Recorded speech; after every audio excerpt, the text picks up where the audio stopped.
ત્યારબાદ આપણે આપણો કાર્યક્રમ આગળ વધારીશું. વિશ્વ વસ્તી દિવસ એ દર વર્ષે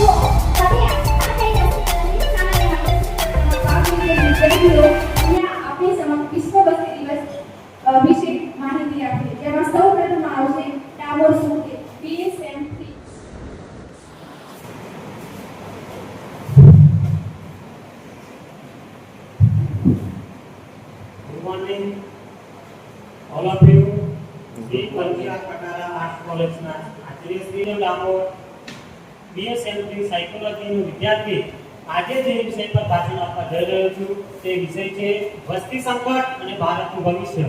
તો મિત્રો વસ્તી એટલે શું?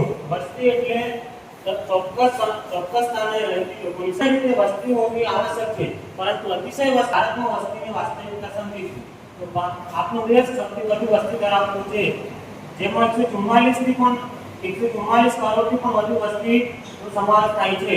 મોટાભાગના ગ્રામ્ય વિસ્તારો કરતા શહેરી વિસ્તારમાં વધુ વસ્તી જોવા મળે છે.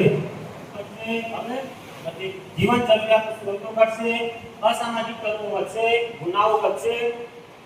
અને તમે જ વિચારો મિત્રો, જો આપણા ઘરના 5 સભ્યો માટે જમવાનું બનાવ્યું હોય તો 10 સભ્યો જમવા બેસે તો સ્વાભાવિક છે જમવાનું ઘટશે. આપણા ભારત દેશમાં મર્યાદિત સ્ત્રોતો છે.